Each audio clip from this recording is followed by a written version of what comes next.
Me fala uma coisa, mas eu quero que você seja muito sincero ou sincera comigo. Você usa StoryPoint?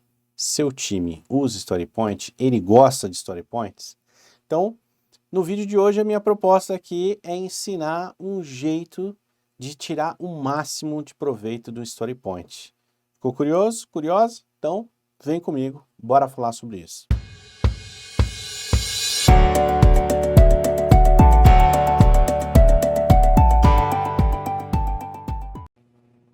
Quando a gente fala de story points, nós vamos ter apoiadores e vamos ter o pessoal que critica, que acha que não serve para nada e tudo mais. Ah, que isso só serve para atrapalhar planning. Então, vamos discutir um pouquinho sobre esse cara que eu acho, minha intenção é convencê-lo de que você está equivocado se você não gosta, porque ele tem um benefício muito grande para o time e não tem nada a ver apenas com previsibilidade ou identificação de capacity, tá? Então, eu tenho algumas regras básicas para que se rode um Story Points. O primeiro deles é que ele não é democrático. Não é o que a maioria votar que vai estabelecer se vai ter 3, 2, 5, 8 ou quantos pontos for. Não é pela maioria, não é um processo democrático. Então, fazer um Scrum Poker lá, fazer uma rodada dentro da planning para você identificar a complexidade do item, ele tem muitos outros benefícios. O principal que eu posso levantar para vocês aqui é que ele vai trazer todo mundo para uma mesma realidade. Ele vai trazer do cara mais sênior para a desenvolvedora mais júnior, ou a desenvolvedora mais sênior para o desenvolvedor mais júnior, não importa. Ele vai trazer todo mundo para um mesmo cenário, onde as complexidades serão discutidas. Porque você pode estar olhando a coisa de um jeito, acreditando que é extremamente fácil, e não está considerando o olhar de outra pessoa, que pode estar considerando aquilo complexo, porque está vendo coisas que você não viu. Então, a ideia do Story Point é muito mais de você fazer uma discussão técnica sobre aquilo, qual é a complexidade real de desenvolver aquilo e a gente discutir. Então, dentro de um Scrum Poker, quando tem os extremos, né, alguém votou um número alto, a galera votou no meio e outro votou baixo, a gente pega esses extremos para discutir, né? E aí, quem está achando muito complexo vai explicar o que é que ele está levando em consideração para defender que aquilo é complexo. E quem considerou que é extremamente simples, o que que ele leva em consideração aquilo para ser simples? E aí eu gosto sempre de fazer um exercício aqui para explicar o conceito e o como a gente pode tirar benefício desse método aqui. Então, compartilharei a minha tela aqui com vocês e nós vamos começar algumas discussões em relação a Story Points. Então eu fiz aqui um Fibonacci que vai até 20, né?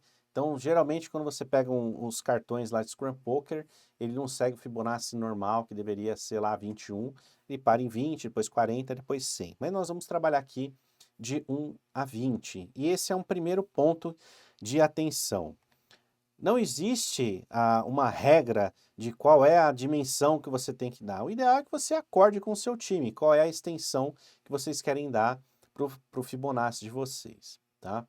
Então, uma coisa que é importante vocês entenderem são as distâncias entre cada pontuação, né? Então, de 1 para 2, a distância é 1, né? Então, o que que define 1? É algo que vale 1 ou que vale um pouco mais que 1 e menos que 2? O que que eu posso definir como 2? Algo que vale mais que 1, que vale a 2 e que vale a menos que 3. Então, eu tenho esses intervalos. Só que olha que interessante, de 2 para 3 o intervalo também é 1, mas de 3 para 5 o intervalo é 2, então a distância ela aumenta. Então nós estamos falando que eu tenho coisas que pode ser maior que 3 e menor que 5, ou seja, fica no meio do caminho aí. Então isso já vai começar a dar alguns chablaus aí para nós resolvermos. A mesma coisa com 5, né? A distância de 3 para 5 é 2, mas de 5 para 8 é 3. De 8 para 13, a distância é 5, ou seja, eu tenho uma série de coisas que cabem aqui no meio. E aí, de 13 para 20, eu tenho uma série de coisas que cabem aqui no meio também. Beleza? Então, vamos tentar chegar num entendimento de como funciona o Story Points e como extrair o máximo disso daqui. Então, vamos fazer algo que todo mundo possa colaborar aí, vocês vão discutindo comigo aí, tá? Deixa comentário aqui no vídeo e a gente vai se falando. Então eu vou escolher algumas coisas aqui para a gente classificar, ok? Então, deixa eu dar um zoom aqui para enquadrar legal aqui para vocês. Vamos lá.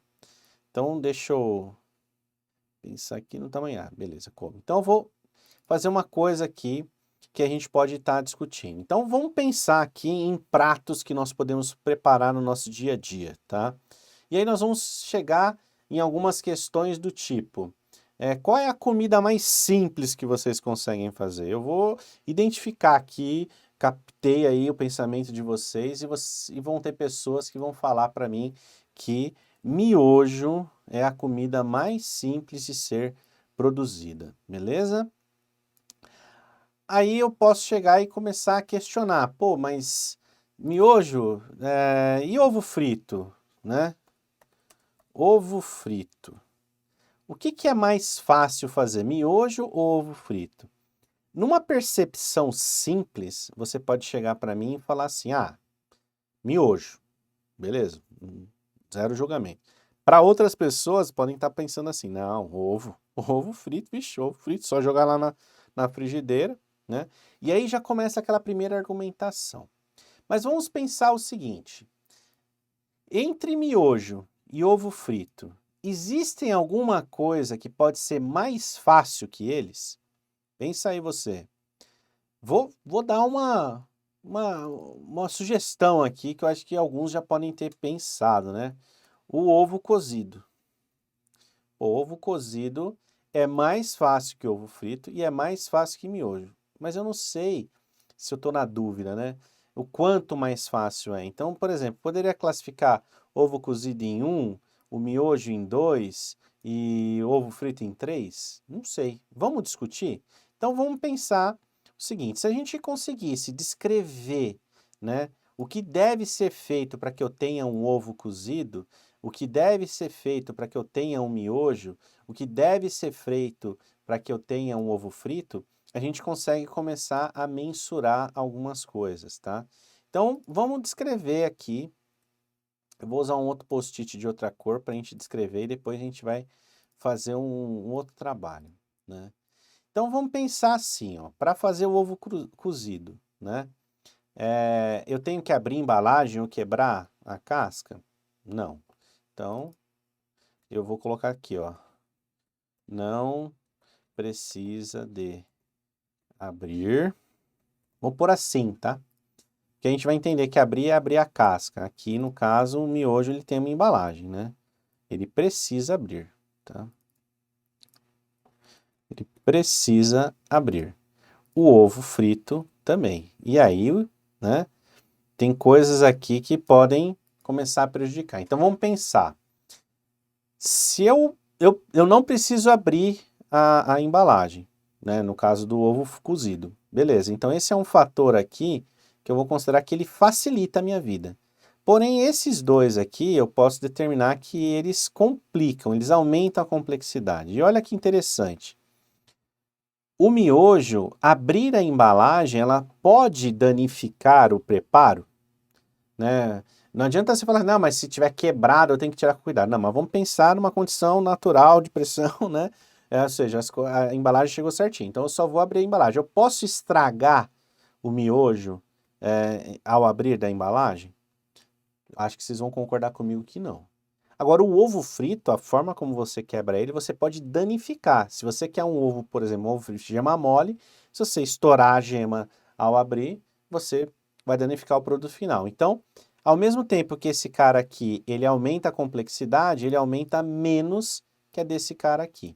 Então, eu vou deixar esse cara com um fator de complexidade maior do que esse cara aqui, beleza?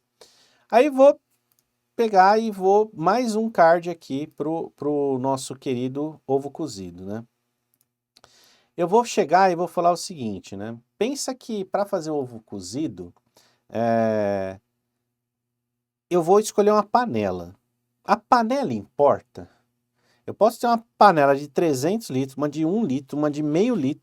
Se ela cobrir o ovo, ela cozinha o ovo. Eu posso fazer até numa frigideira, se eu quiser, eu faço a magia lá, coloco o meu ovo lá, encho de água e vai cozinhar, tá? Então eu posso dizer aqui que panela não importa.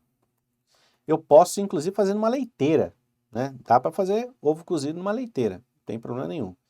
Agora eu quero saber o miojo. Panela importa, né? Eu posso fazer miojo numa panela onde eu faço arroz? Né? Se for uma panela pequenininha, sim. Mas eu posso numa panela de pressão fazer miojo? Eu posso fazer numa frigideira? Eu posso, né? Então eu sei que panela importa. Então eu vou chegar aqui e vou falar que panela importa.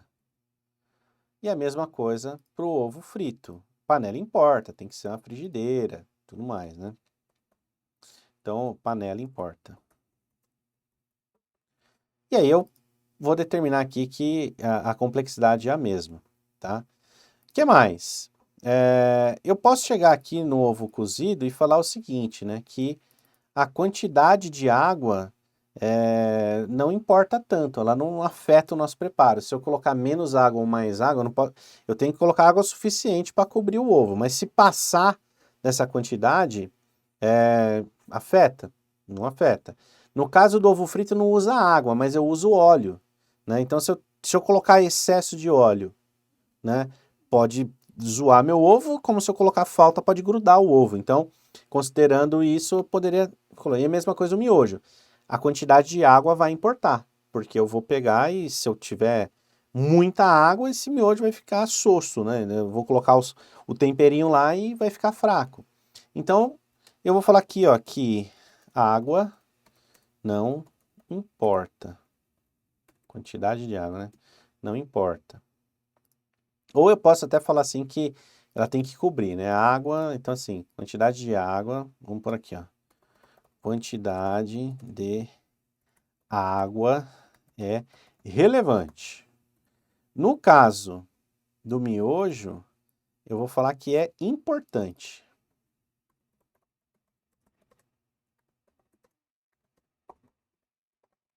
E a mesma coisa eu vou falar no caso do ovo frito. Quantidade de óleo é importante.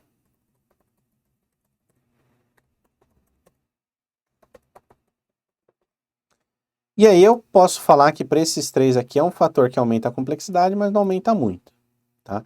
E aí eu posso começar a destrinchar mais ainda, né? O ovo, eu preciso mexer, né? O ovo cozido, eu preciso mexer ou só largo lá, né? Então eu posso entender que o ovo, né? Eu não mexo. Opa.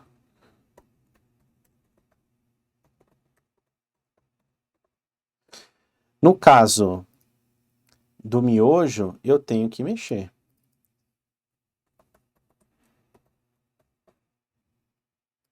E no caso do ovo frito? Aí polêmica, né? Aí vai ter polêmica aqui. Mas eu vou considerar que no ovo frito a gente tem que... não precisa mexer, mas eu tenho que, sei lá, cobrir para cozinhar melhor em cima. Eu não vou fazer aquele de virar o ovo, mas eu tenho que, por exemplo, eu não vou mexer, mas eu vou falar assim, é necessário cobrir.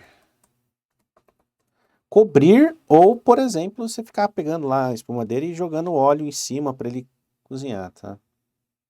Então, é necessário. E aí, eu vou pegar e falar que esse cara aqui, ele diminui a complexidade em relação aos demais e os outros interferem. Aí eu posso pegar e começar a pensar, cara, temperatura. Temperatura importa, né? No caso, por exemplo, do miojo, eu posso pôr na panela fria, água fria? No caso do ovo, eu posso pôr na panela fria, né, na frigideira fria? Ou eu tenho que esperar esquentar o óleo?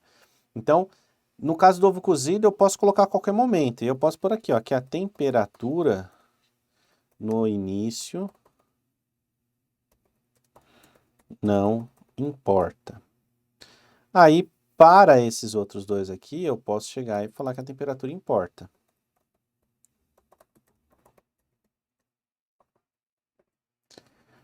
E aí, a gente vai aumentando a nossa complexidade, tá?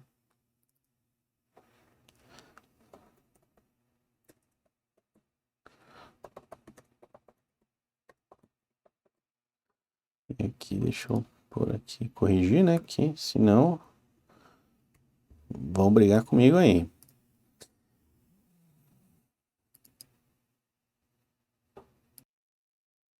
Então eu posso vir aqui e ir descrevendo item por item do que é necessário fazer ou não, e aí eu posso ir colocando aquilo onde a complexidade ela aumenta ou diminui, né, para as coisas. Então eu já posso, com esse primeiro cenário inicial aqui, defender que ovo frito ele é mais complexo que miojo. Por quê? Porque ele tem um fator aqui que é mais complexo, né? Que ele precisa, o fato dele precisar abrir, eu posso prejudicar o preparo, eu posso acabar com o meu preparo, ele faz com que a complexidade aqui do ovo frito seja maior que a do miojo. Eu não estou determinando ainda o quanto isso é maior, mas vamos imaginar que a gente tenha uma questão de qual é o mais fácil. Pô, então a gente já chegou na conclusão que ovo cozido é o mais fácil. Se eu entendo que não tem nada que seja mais fácil que ovo frito, então eu vou falar que ele é o nosso 1. Bom, aí eu vou falar automaticamente que miojo é mais complexo, né? Então ele deveria estar lá valendo o nosso 2 aqui. Aí entra a questão do ovo frito. Ele é mais complexo que miojo, mas o quanto mais complexo? Será que ele é o dobro de mais complexo? Ou ele é só um pouquinho mais complexo? Mas se eu não sou capaz de quebrar o passo a passo do que eu preciso fazer, e aí se eu tenho um backlog no meu time e eu fatio ele em subtarefas, por exemplo, eu não consigo chegar a discutir com o time as complexidades de um item. Então, a ideia de você usar, né, o Fibonacci, o Story Point, é que você promova uma discussão com o time onde você é capaz de colocar as coisas, né, o passo a passo e discutir, né, a complexidade das coisas. Então, dessa forma, a gente conseguiria pegar e fazer uma distinção. Então, nós vamos optar por ser assim, ó, ovo cozido 1, o miojo 2, o ovo frito 3. E aí a gente pode chegar em diversas discussões do tipo, poxa, mas e agora? A gente chegou aqui e precisa fazer um arroz. Ah, eu preciso fazer um feijão. Eu preciso fazer uma feijoada. Eu preciso fazer uma lasanha, né? E aí eu posso pegar e vir analisando, depurando cada um, fatiando o passo a passo do preparo para entender quais itens aumentam a complexidade, quais itens diminuem a complexidade e com isso a gente tirar uma visão final, né, do Story Points. Então essa era a dica que eu queria dar para vocês, uma forma muito bacana de você utilizar o Story Points, né, para você depurar o que tem que ser feito. Então não é simplesmente a galera chegar lá e ficar levantando cartinha ou mostrando celular, ou no Gira, ou no Miro, fazer lá as pontuações. Então, primeiro, não é um item democrático. Segundo, não é um item onde você simplesmente vota. A ideia é que você discuta, então a gente consegue com isso estabelecer as dificuldades que cada um tem e considerar todos os pontos de vista. Gostou? Então, não esquece de dar o seu like aí, compartilhe esse vídeo para que mais pessoas possam assistir e se inscreva aqui para que você possa ser avisado de todos os vídeos e participar desse nosso bate-papo. Valeu, até o próximo vídeo.